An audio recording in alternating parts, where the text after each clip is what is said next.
Ilhan Omar has been voted off the Foreign Affairs Committee in, of course, an unsurprising yet still very frustrating GOP House decision.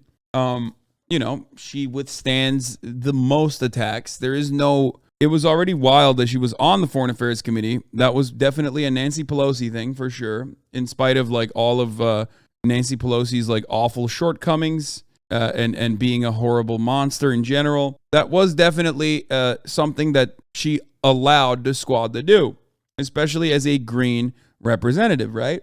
But here are some of the more details. This debate today, it's about who gets... Yeah, Black History Month started off strong, folks. Started off very, very strong, you know? It's to be an American. What opinions do we have to have to be counted as Americans? This is what this debate is about, Madam Speaker. There is this idea that you are a suspect if you are an immigrant, or if you are from certain parts of the world, or a certain skin tone, or a Muslim. It is no accident that members of the Republican Party accused the first Black president, Barack Obama, of being a secret Muslim.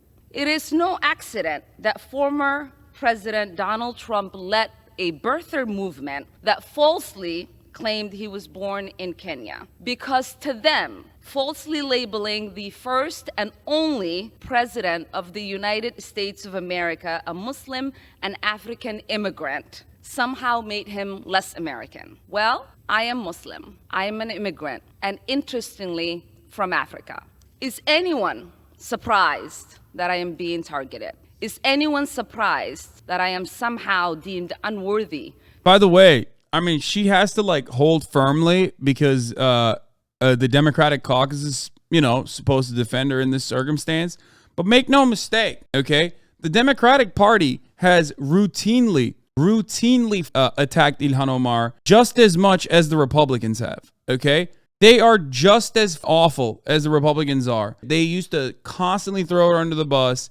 They absolutely, at a time when like Donald Trump was basically showing her face on jumbotrons and on rallies where they were like calling for her head, the Democratic Party regularly fed into that mania and said that she was anti-Semitic and she didn't actually deserve her committee positions either, okay? So remember that. Ilhan Omar, straight up, is the bravest member of Congress. I've said this before. Her and Rashida Tlaib especially as well. These people are getting attacked regularly by their own allies. Ilhan Omar, as a refugee that came to this country, as a Muslim woman who wears the hijab, and as a progressive, has been called insane shit. Like, Tucker Carlson afforded time on the most popular news broadcast to this incredibly insane theory that she had married her brother. Like, I cannot understand how that is allowed in any country in general.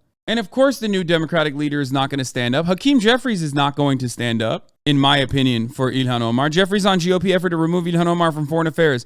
Representative Omar has made mistakes. She has used anti-Semitic tropes that were clearly unequivocally condemned by House Democrats when it took place 4 years ago. But what is going to take place on the floor today is not a public policy debate. It's not about accountability. It's about political revenge. Told you. Hakeem Jeffries is aligned with the Republicans when it comes to this issue. He hates the Progressive Caucus. Like, he has a personal vendetta against the progressives. Okay? This is why I said Hakeem Jeffries is going to be awful. And also on top of that, he is one of the most like pro unconditional support to Israel congresspersons out there.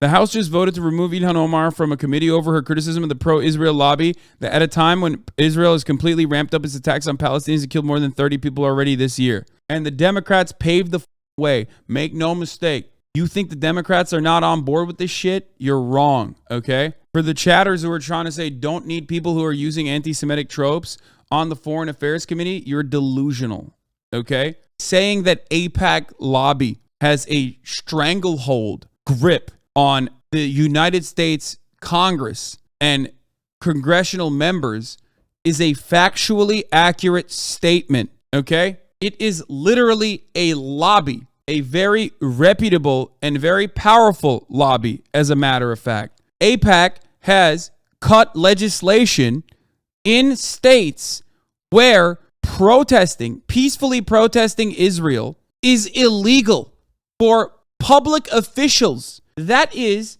completely against the First Amendment, like open and shut. This is not a conversation.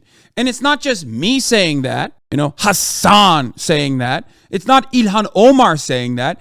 It's motherfucking Dianne Feinstein and Bernie Sanders saying that. Dianne Feinstein is like 700 years old, and even she recognizes this reality, okay? You cannot participate in boycotting, divesting, and asking for sanctions on the apartheid state of Israel in the United States of America if you want to be a public school teacher in the state of Texas and 35 other states. If I'm not mistaken, I think the number is 35. That is literally just anti-First Amendment. HasanAbi and Kanye West collaboration when? You are a pathetic piece of shit. Are you Muslim? Hasan and Kanye collab when? You are a disgusting, pathetic little vermin. How dare you? I get death threats from Nazis every day, okay? How dare you, you scumbag, to make a comparison to someone who's like promoting Nazi ideology? You piece of shit. You. I know your life is miserable. Scumbags, dude. Jeffrey's offering extensive defense of Omar. What a great defense. Is Ilhan Omar perfect? No, none of us are. We've all fallen short. As that Omar has spent several years working to build bridges, make amends. I asked Jeffries about tapping Del Stacey Plaskett as a ranking Dem on the weaponization panel. He says Plaskett distinguished herself as a Trump impeachment manager. Even when he's like defending her, he's like, oh, she's clearly made some mistakes. Like, you, dude.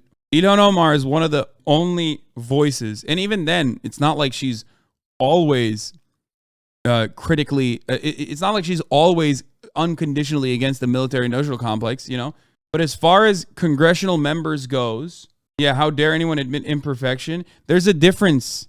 There's a difference between literally offering credence and validity to the claims being made to unseat your party's own member from the Foreign Affairs panel and just admitting imperfection. You either are too stupid to recognize that, or you right now are doing the exact same like, oh, baby shit thing. Just say it with your fucking chest.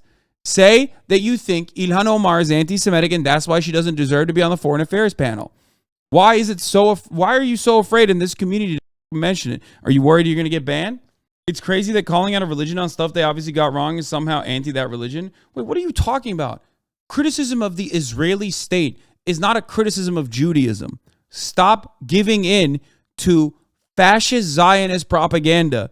When you make an acknowledgement that Judaism represents Israel and Israel represents Judaism and the entire Jewish population around the planet, you are doing Bibi Netanyahu's bidding. Okay? That's not true. That is also anti-Semitic inherently. Of course, it's anti-Semitic if I say it. It's anti-Semitic if someone who is against the state of Israel says it. But it's completely not anti-Semitic when Bibi Netanyahu says it. Okay? I've never done Holocaust revisionism. He has. Yeah, the biggest L Israel ever took was allowing someone from Philadelphia to become their leader. Okay? That's true. Benjamin Netanyahu is from Philadelphia, for those of you who don't know.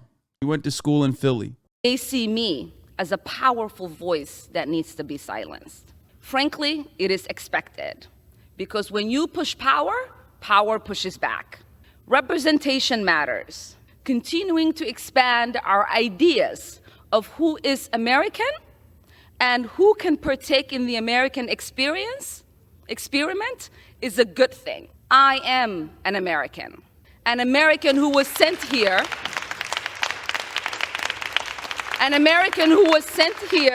by her constituents to represent them in Congress. A refugee who's... The irony, of course, is that like Marjorie Taylor Greene way more recently said actually anti-Semitic shit, like Jewish space lasers caused the California wildfires. And because she's Kevin McCarthy and, of course, a Republican, more importantly than that, she gets to sit on committees, which is wild, okay? survived the horrors of a civil war, someone who spent her childhood in a refugee camp, someone who knows what it means to have a shot at a better life here in the United States, and someone who believes in the American dream and the American possibility and the promise and the ability to participate in the democratic process. That is what this debate is about. There is an idea out there that I do not have objective decision making because of who I am, where I come from, and my perspective. But I reject that.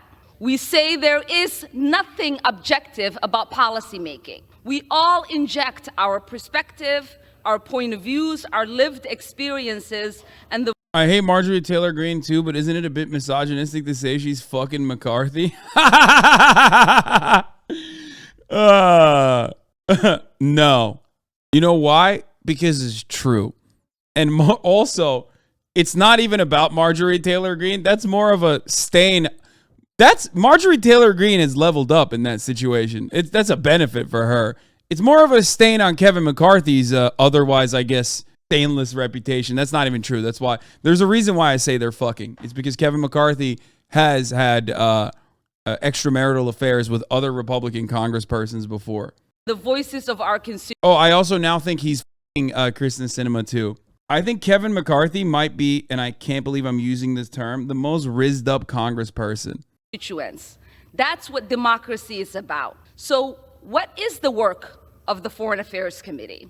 It is not to co-sign the stated foreign policy of whatever administration is in power. It's about oversight.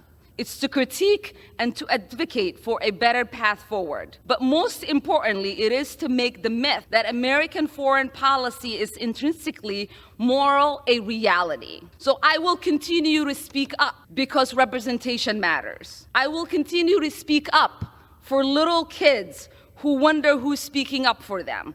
I will continue to speak up for families around the world who are seeking justice, whether they are displaced in refugee camps or they are hiding under their beds somewhere like I was, waiting for the bullets to stop. Because this child, survivor of war, would have wanted that. The 9-year-old me would be disappointed if I didn't talk about the victims of conflict, those that are experiencing unjust wars, atrocities, ethnic cleansing, occupation, or displacement like I did. They are looking to the international community and the United States, asking for help. They look to us because the international community and the United States profess the values of protecting human rights and upholding international law. So we owe it to them not to make this a myth, but a reality. I didn't come to Congress to be silent. I came to Congress to be their voice. And my leadership and voice will not be diminished if I am not on this committee for one term. My voice will get louder and stronger, and my leadership will be celebrated around the world as it has been. So take your vote or not.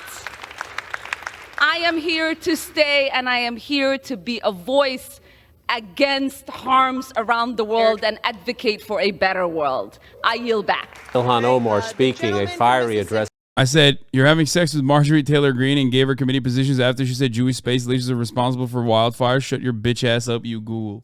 This is what Twitter is for, dude. What do you mean? I see nothing wrong with this tweet. It's absolute fire, and it's true. So, and it needed to be said.